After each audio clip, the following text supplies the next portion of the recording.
Sierra de Historias, con Alberto Garín.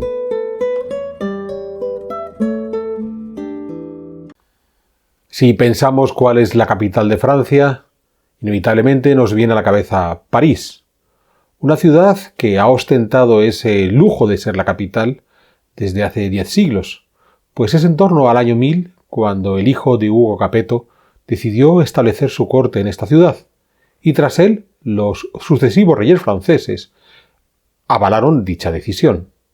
Pero no todos. A comienzos del siglo XV, Carlos VII se llevó la capital lejos de París, donde vivía amenazado por los ingleses dentro de la Guerra de los 100 Años. Y durante casi un siglo, los herederos de Carlos VII siguieron el camino abierto por este de residir en los diferentes castillos del Valle del Loira, hoy uno de los puntos de atracción turística más importantes de Francia. Porque sí, ese Valle del Loira, durante casi un siglo, ostentó el honor de ser la capital de Francia. En algún momento de la segunda mitad del siglo III a.C., la tribu gala de los Parisí estableció un núcleo fortificado en el curso medio del río Sena. Aunque tradicionalmente se ha considerado que ese primer asentamiento se encontraba en la isla de la Cité, donde más tarde se construiría la Catedral de Notre Dame, es posible que el primitivo París estuviera algo más al noroccidente, donde hoy se encuentra Nanterre. Cuando el territorio fue conquistado a mediados del siglo I a.C. por Julio César, los Parisí, tras su derrota, fueron reasentados, ahora sí, en la isla de la Cité y sobre todo en el margen izquierdo del Sena, al sur de esa isla de la Cité. La nueva ciudad romana se llamó Lutecia y su foro había de estar ubicado no lejos de la capilla de la Sorbona. Como buena ciudad romana, Lutecia contó con espacios de poder y esparcimiento, de los que se conservan los restos de un anfiteatro y unas termas monumentales. Pero Lutecia fue una ciudad mediana dentro de la Galia romana, que debió tener entre 5 a 10.000 habitantes. Durante las invasiones bárbaras, París sufrió el ataque y saqueo por parte de las tropas francas, que terminaron por ocupar la ciudad hasta el punto de que el rey Clodoveo hizo de aquel lugar su capital a comienzos del siglo VI. Pero a la muerte de Clodoveo, su reino fue dividido entre sus herederos y París quedó como la pequeña capital de uno de los numerosos reinos resultantes de esa división. En la segunda mitad del siglo VIII, la nueva dinastía gobernante, los carolingios, lograron reunificar el viejo reino de Clodoveo, pero Carlomagno, el más destacado de los carolingios, decidió poner la capital de su imperio en Aquisgrán. Al conjunto palaciego de Aquisgrán le hemos dedicado una sierra de historias. El imperio carolingio se descompuso desde mediados del siglo IX tras el Tratado de Verdún, y los diferentes nobles francos fueron peleando por la autonomía de sus territorios. Así, hasta que a mediados del siglo X surgió la figura de Hugo el Grande, conde de París, que se convirtió en el árbitro entre los diferentes candidatos que aspiraban a ser reyes de la parte occidental del viejo imperio de Carlomagno. Hugo el Grande murió en el año 956, dejando sus territorios en manos de su hijo, Hugo Capetto, quien por entonces solo era un adolescente. Los dominios de Hugo Capetto se reducían esencialmente a las regiones en torno a Orleans y París. Pero en el año 987, es decir, 3 décadas después, los nobles francos decidieron nombrar a Hugo Capetto como nuevo rey de la Francia occidental, y a partir de ahí comenzó la construcción de un reino que habría de ir creciendo durante los siguientes 3 siglos y medio. Fue el hijo de Hugo Capetto, Roberto el Piadoso, quien consideró que París podía ser la ciudad adecuada para convertirse en la nueva capital del reino, restaurando el Palacio Real en la isla de la Cité, pero sus sucesores hicieron que la corte se volviese itinerante. Hubo que esperar hasta los tiempos de Felipe Augusto, a finales del siglo XII, para que se pusiera fin a esa itinerancia y París quedase consolidada como capital del Reino de Francia.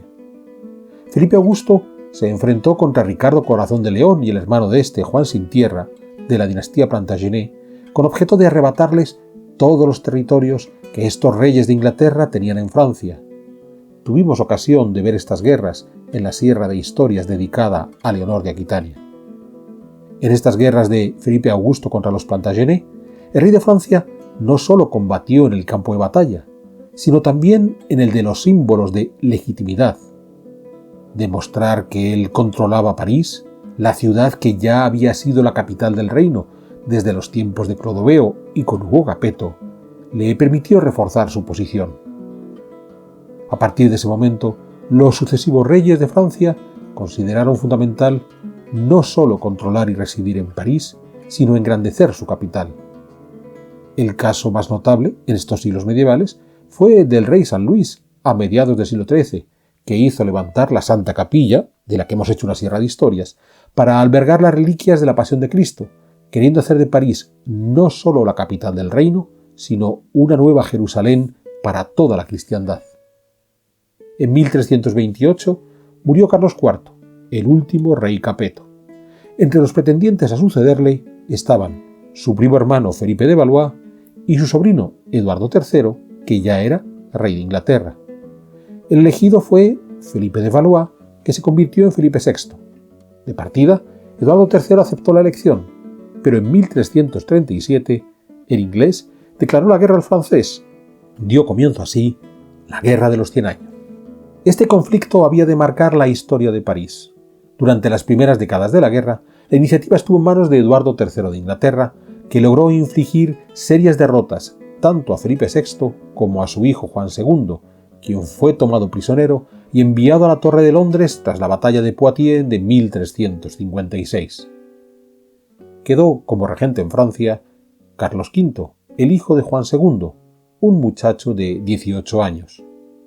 A poco de asumir el poder, hubo de enfrentarse a dos revueltas, ambas en 1358. Por un lado, una violenta algarada campesina, la Jacquerie. Pero lo que realmente marcó a Carlos V fue la sublevación del preboste de París, Etienne Marcel, que llegó a invadir el Palacio Real de la Cité y a hacer asesinar a dos de los hombres de confianza del regente en presencia de éste, que llegó a temer por su vida. Tras estos hechos, cuando Carlos V logró reinstaurar la calma, tomó dos decisiones respecto a París. La primera es que dejaría de vivir en el Palacio de la Cité y se trasladaría a otro palacete, el de Saint-Paul, no lejos de un nuevo castillo, que podría servir de refugio en caso de nuevas revueltas, el castillo de la Bastilla, esa que destruirían los revolucionarios 400 años después. La segunda decisión fue que, para aumentar aún más su seguridad, se construyó otra residencia más, totalmente fortificada, a las afueras de París, donde habría de pasar buena parte de su reinado, el castillo de Vincennes, al que también le hemos dedicado una sierra de historias. Con el paso de los siglos, los reyes siguieron haciéndose nuevos palacios por todo París, en muchos casos abandonando los anteriores por problemas políticos. Y sobre todo, buscaron nuevas residencias extraurbanas desde las que alejarse de las turbas parisinas y que el monarca solo estuviera rodeado por sus cortesanos. Versalles será el ejemplo máximo, pero no olvidemos que Luis XIV aprendió bien la lección de su tatarabuelo Carlos V, pues siendo niño, Luis XIV vivió en Vincennes. Cuando murió Juan II, el rey francés prisionero en la Torre de Londres, y su hijo Carlos V asumió el trono, logró, poco a poco, ir recuperando el terreno perdido hasta prácticamente expulsar a los ingleses de la mayor parte de Francia para 1380. Pero los éxitos de Carlos V no habían de durar en el tiempo. A su muerte en ese año de 1380, le sucedió su hijo, Carlos VI, que solo tenía 12 años. La regencia quedó en manos de sus tíos, Luis de Orleans, cabeza del partido Armagnac, y Felipe el Atrevido, líder de la facción borgoñona. En unos años, la rivalidad entre estos dos grupos se convirtió en una guerra civil en la que Carlos VI, aquejado de locura, nada podía hacer. Buena parte de esa guerra civil pasó por el control de París. Los Armagnac dominaron la capital entre 1405 y 1407 y de 1414 a 1418. Los borgoñones, en 1407, 1409, 1411, 1413, lo intentaron también en 1414 y se quedaron con París en 1418. Este enfrentamiento interno fue aprovechado por los ingleses para volver a atacar. En 1415, las tropas del rey inglés Enrique V desembarcaron en Normandía y derrotaron a los franceses en la batalla de Azincourt. A partir de ahí, Enrique V fue ocupando los territorios del norte de Francia hasta invadir París en 1419, capturando al rey Carlos VI, quien accedió a firmar un acuerdo, el de Troyes, en 1420, en el que desheredaba a su hijo, el delfín Carlos, futuro Carlos VII, casaba a su hija Catalina con Enrique V de Inglaterra y le reconocía como sus herederos. El delfín Carlos había huido a Bourges en 1418, por tanto, al sur del Loira, río que se convirtió en la frontera entre la Francia controlada por los ingleses, al norte del Loira, y la que seguía fiel al futuro Carlos VII, al sur del Loira. Carlos VI de Francia murió en París en octubre de 1422, y Enrique V de Inglaterra en diciembre de ese año de 1422, curiosamente en Vincennes, aquel castillo levantado para proteger al rey francés y a su corte, y que había caído en manos de los ingleses. A Enrique V le sucedió su hijo Enrique VI, en ese momento un bebé de meses. Pero el apoyo que los borgoñones le daban al candidato inglés impidió que Carlos VII pudiera regresar a París. Es más, los ingleses trataron de avanzar al sur del Loira, y Carlos VII pudo aprovechar los numerosos castillos construidos en la zona para retirarse y protegerse. Detengámonos un momento a explicar el porqué de la presencia de todos esos castillos en el Valle del Loira. Desde el siglo X, en el Valle Medio del Loira, se habían creado los condados de Blois y Anjou, que combatieron durante siglos entre ellos, provocando la construcción de numerosos castillos en sus fronteras. Unas fronteras que, recordemos, fueron uno de los puntos calientes en la lucha de la que hablábamos antes entre Felipe Augusto y los Plantagenets. De ahí que Carlos VII pudo aprovechar esa red de antiguas fortificaciones para protegerse frente a la amenaza inglesa. En 1429, esas tropas inglesas trataron de tomar Orleans y así poder cruzar el Loira, pero la empresa fracasó ante la llegada de los ejércitos franceses comandados por Juana de Arco. Ese revés de Orleans no impidió que el rey niño inglés, Enrique VI, viajase hasta París para hacerse coronar allí como rey de Francia en 1431, lo que no evitó que los ingleses empezaran a retroceder en todos los frentes. Un retroceso que iría más cuando los borgoñones cambiaron de bando y se unieron a Carlos VII a partir de 1435. París fue recuperado en 1436, aunque la Guerra de los 100 Años aún había de durar hasta 1453, cuando los ingleses fueron definitivamente derrotados en la batalla de Castillon. Sin embargo, pese a haber reconquistado la teórica capital, Carlos VII permaneció la mayor parte de esos años en el Valle del Loira, donde murió en Meaux-sur-Yèvre, al norte de Bourges, en 1461.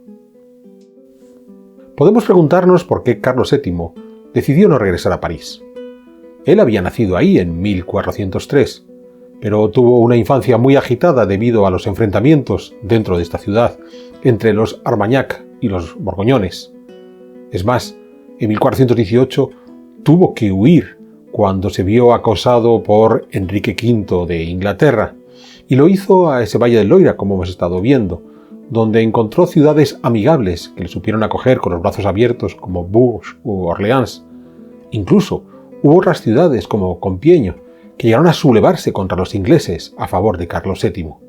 Pero no fue el caso de los parisinos, que parecieron encontrarse cómodos bajo el gobierno de los ingleses, al menos hasta que Carlos VII pudo recuperar la ciudad en 1436. En definitiva, que lo que le quedó en la mente del rey es que estos parisinos no eran gentes de fiar y que él había sentido que se encontraba mucho más seguro en los viejos castillos del Loira. Es posible que el paisaje también ayudase, ese jardín de Francia, pero indudablemente pesó más esa decisión política de buscar un lugar donde consideraba que los ciudadanos eran favorables a su monarquía, la de Carlos VII, frente a esa histórica capital que con demasiada facilidad se había pasado a sus enemigos. La situación no cambió durante el reinado de Luis XI, hijo y heredero de Carlos VII. Nacido en Bourges en 1423, fue coronado en Reims en 1461, visitando poco después París, donde no pasó mucho tiempo, pues regresó al Valle del Loira, donde residió entre Amboise y Tours y donde se hizo construir un nuevo castillo, el de Plessis-les-Tours, en el que murió en 1483. Luis XI fue sucedido por su hijo Carlos VIII. Carlos había nacido en Amboise en 1470, por lo que solo tenía 13 años cuando heredó a su padre. Como su tutor y regente, actuó su hermana Ana de Francia, que fue confirmada por los Estados Generales reunidos en Tours. Carlos VIII fue coronado rey en Reims en 1484, lo que también le llevó a París, pero, como ya hiciera su padre, prefirió regresar al Valle del Loira. En la Sierra de Historias dedicada a Ana de Bretaña, ya vimos cómo esta duquesa de Bretaña se vio obligada a casarse en 1491 con Carlos VIII, quien se la llevó a vivir al Valle del Loira. Después, el rey francés inició sus campañas en Italia, de donde regresó en 1495, muriendo en un accidente en 1498 en el mismo castillo de Amboise donde había nacido. Carlos VIII fue sucedido por su tío Luis XII, quien también había nacido en el Valle del Loira, concretamente en el castillo de Blois, en 1462, siendo esta su residencia favorita y donde más tiempo pasó cuando no estaba guerreando en Italia, a donde fue acompañando a Carlos VIII y a donde regresó ya como rey. Recordemos que Luis XII se casó con la viuda de su predecesor, Ana de Bretaña, quien no le dio hijos varones. De modo que, al quedarse viudo, en octubre de 1514, Luis XII volvió a contraer nupcias, esta vez con María Tudor, hermana de Enrique VIII de Inglaterra.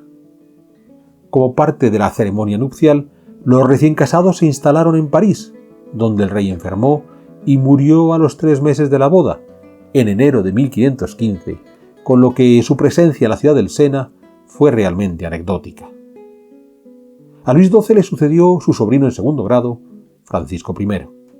Nacido en Cognac, en el ducado de Aquitania, siendo niño fue llamado por el rey a Amboise por si un día había de sucederle en el trono. De esta forma, Francisco siguió la costumbre de todos los reyes desde hacía un siglo de residir en los castillos del Valle del Loira. Por supuesto, la coronación de Francisco I se llevó a cabo en Reims en enero de 1515, tras lo cual hizo su entrada oficial en París poco después. Pero muy rápidamente, Francisco se lanzó a continuar las campañas militares en Italia, al tiempo que seguía mejorando los castillos del Loira que ya existían, como los de Amboise o Blois, o planeaba castillos nuevos, como Romorantin o Chambord. Pero todo cambió en febrero de 1525. Dentro de las guerras de Italia, Francisco I se enfrentó a las tropas del emperador Carlos V en la batalla de Pavía. Francisco fue derrotado, hecho prisionero y enviado a Madrid. Es curioso, porque en ese momento la sede habitual de la corte de los Habsburgo en Castilla era Valladolid, más allá de que Carlos V también tenía cierta querencia por otras 2 ciudades castellanas, Madrid y Toledo, como vimos en la Sierra de Historias dedicada a los palacios de Carlos V. Es decir, Madrid no era la capital de la monarquía hispana, más allá de que el emperador residió allí en algunas ocasiones durante esa primera mitad del siglo XVI. Sin embargo, cuando Francisco I fue liberado de su prisión, al regresar a Francia, decidió instalarse en París y que la vieja capital de los Capeto volviera a ser la principal sede de la corte francesa. ¿Qué le motivó a Francisco de Madrid para querer recuperar la capitalidad en París? Quizás nada, y tan solo volvió a París porque necesitaba reforzar su legitimidad tras haber caído prisionero, y la mejor manera era retornando a la que había sido capital de Francia desde el siglo X. ¿O acaso entendió la necesidad de residir allí donde, desde un punto de vista geográfico, se garantizasen 2 cosas: distancia a las fronteras para evitar a los enemigos y una cierta centralidad para poder acudir a todas las partes del reino?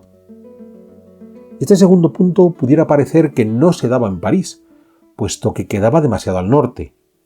Pero tras el fracaso en Italia, Francisco I se centró en consolidar la Bretaña, que había recibido por su boda con Claudia, la hija de la duquesa Ana de Bretaña, y en avanzar por la Borgoña y los Países Bajos, que durante el siglo y medio posterior fue el principal terreno de expansión de Francia. Con esas dos ideas en la cabeza, Bretaña y Borgoña, París sí estaba en el centro adecuado. Si Madrid terminó por desempeñar la misma función, suficiente distancia hasta las fronteras y posición central, eso quiere decir que Francisco I supo ver esas cualidades en Madrid casi 4 décadas antes de que lo hiciese Felipe II de España. Con todo, la reinstalación de la corte en París, donde progresivamente fue acondicionándose el Louvre como nuevo palacio real, no impidió que Francisco I siguiera adelante con sus obras en el Valle del Loira, en Chambord, al tiempo que se hizo levantar un nuevo palacio extraurbano cerca de París, el castillo de Fontainebleau, que terminó por ser su residencia favorita. Con la vuelta a París de Francisco I, el Valle del Loira con sus castillos dejó de ser la capital de Francia. Es cierto que estos castillos siguieron atrayendo a los príncipes y los nobles franceses en las décadas siguientes, pero poco a poco fueron perdiendo atractivo frente a los nuevos palacios que se construyeron en la isla de Francia, y esto es lo que les permitió, en cierta manera, quedar congelados en aquellos siglos XV y XVI, cuando fueron capaces de rivalizar con el mismísimo París por ser el centro de Francia.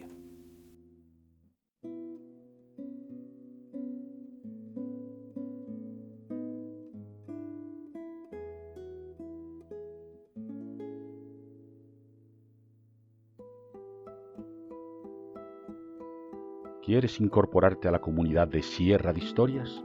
Pulsa el botón Unirme, apóyanos con tu contribución y conviértete en miembro de nuestro canal.